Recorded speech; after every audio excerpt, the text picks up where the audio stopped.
Namo Buddhaya, salam kebajikan. Perkenalkan, nama saya Cerin Alfilsa Berbarus, nomor absen 38 dengan NIM 2402221701.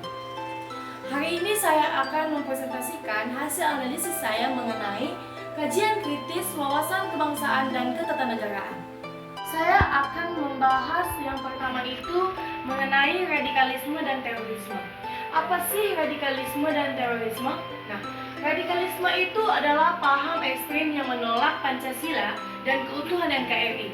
Paham ini seringkali berujung pada tindakan terorisme yang dapat membahayakan masyarakat. Nah, contoh kasusnya itu apa sih gitu ya? Contoh kasusnya itu yang paling nyata adalah bom Bali tahun 2002 yang merupakan bentuk terorisme internasional di Indonesia. Nah, selain itu ada serangan 9/11 di Amerika Serikat oleh kelompok Al-Qaeda yang menggambarkan dampak global radikalisme. Nah, apa sih dampaknya bagi kita gitu ya? Dampak dari tindakan ini sangat-sangat serius, mengancam stabilitas negara dan mencoba memecah persatuan kebangsaan. Nah, apa sih upaya pencegahan kita untuk tindakan ini? Nah, upaya mencegahnya itu seperti deradikalisasi serta pendidikan toleransi dan wawasan kebangsaan menjadi sangat penting. Nah, yang kedua itu kita akan membahas tentang korupsi dan dampaknya. Korupsi itu sudah seringkali kita dengar, dari mana saja itu kita seringkali mendengarnya, baik dari media sosial ataupun dari website-website lainnya.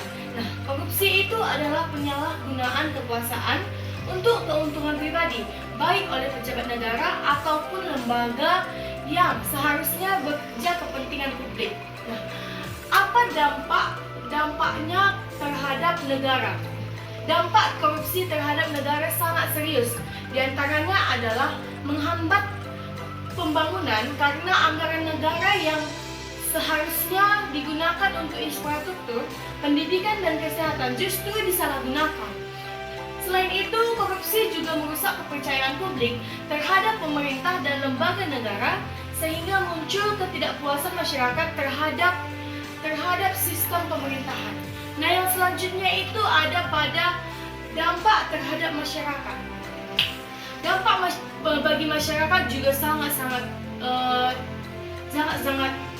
serius seperti ketimpangan ekonomi di mana hanya kelompok tertentu yang mendapatkan keuntungan sementara rakyat kecil semakin tertinggal. Selain itu, kualitas layanan publik seperti kesehatan, pendidikan, dan administrasi yang tidak efisien karena adanya pungutan liar atau suap. Nah, yang ketiga itu apa sih solusinya? Solusinya itu kita butuh pendidikan anti korupsi sejak dini serta penegakan hukum yang tegas oleh lembaga seperti KPK. Nah, lanjut kita ke 4 pilar kebangsaan. 4 pilar kebangsaan yaitu 4 komponen utama yang menjadi landasan kehidupan berbangsa dan bernegara di Indonesia. Nah, yang pertama itu Pancasila. Pancasila adalah dasar negara dan ideologi. Nah, lanjut kita ke yang kedua itu Undang-Undang Dasar tahun 1945 adalah konstitusi atau hukum tertinggi. Nah, yang ketiga itu ada di NKRI, merupakan bentuk final negara Indonesia. Dan yang terakhir itu Bhinneka Tunggal Ika, persatuan dalam keberagaman atau bisa diartikan berbeda-beda tetapi tetap satu. Nah, oke, lanjut kita ke demokrasi dan Pancasila. Apa sih demokrasi dan Pancasila? Demokrasi dan Pancasila merupakan fondasi utama dalam sistem pemerintahan Indonesia. Prinsip demokrasi Pancasila, apa sih prinsipnya ya? Prinsip utamanya adalah musyawarah untuk mufakat seperti menjunjung tinggi hak asasi manusia dan supremasi hukum. Nah, apa sih tantangannya bagi kita? Apa tantangannya bagi demokrasi? Apa tantangan demokrasi dan Pancasila bagi masyarakat gitu ya? Nah, ada beberapa tantangannya, yaitu yang pertama politik uang, yaitu kepentingan rakyat dibeli demi kepentingan kekuasaan. Nah, yang kedua itu ada di polarisasi sosial, yaitu masyarakat perbedaan dalam pilihan. Nah, yang ketiga itu ada di rendahnya partisipasi publik khususnya dari khususnya dari generasi muda dengan proses publik dan pemilu. Nah, kita lanjut ke yang kelima ya. Konstitusi dan pasal kunci Undang-Undang tahun 1945. Selanjutnya apa sih konstitusi itu? Konstitusi Indonesia yaitu Undang-Undang tahun 1945 sebagai hukum tertinggi yang menjadi dasar seluruh peraturan perundang-undangan di negara kita. Nah, di sini ada beberapa pasal kunci yang sangat-sangat penting. Nah, yang pertama itu pasal 27 ayat 1 mengenai persamaan pendidikan dalam hukum. Nah, yang kedua pasal 28A mengenai hak hidup dan mempertahankan hidup. Nah, yang ketiga itu ada di pasal 28B ayat 1 mengenai hak membentuk keluarga dan melanjutkan keturunan. Nah, yang keempat itu ada di pasal 29 mengenai kebebasan beragama. Dan yang terakhir pasal 31 mengenai hak asasi pendidikan. Nah, yang terakhir saya akan membahas mengenai hak, kewajiban, dan HAM.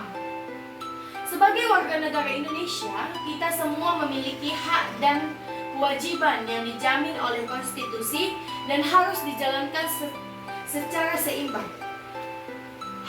Apa sih hak warga negara? Gitu ya. Hak warga negara ialah hak untuk hidup, hak untuk belajar dan mendapatkan pendidikan, hak untuk berpendapat secara bebas, dan serta hak untuk memeluk agama dan menjalankan ibadah secara kepercayaannya masing-masing. Nah, apa sih kewajiban yang perlu kita lakukan? Namun di samping hak itu kita juga memiliki kewajiban yang tidak kalah penting, yaitu taat terhadap hukum, ikut serta dalam usaha pembelaan negara, dan menghargai hak-hak orang lain di sekitar kita. Nah, seperti kasus Marsinah pada tahun 1993, sayangnya dalam praktiknya masih banyak pelanggaran HAM yang terjadi di Indonesia.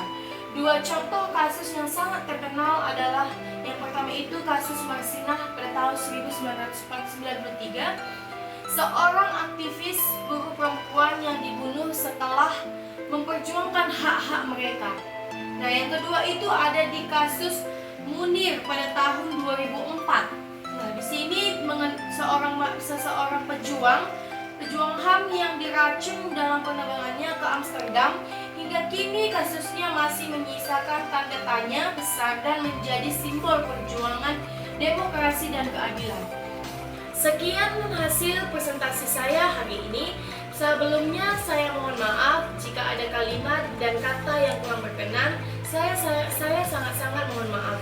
Dan terima kasih sudah menonton video ini. Salam sejahtera bagi kita semua. Shalom, Om Swastiastu, Namo Buddhaya, salam kebajikan. Dadah.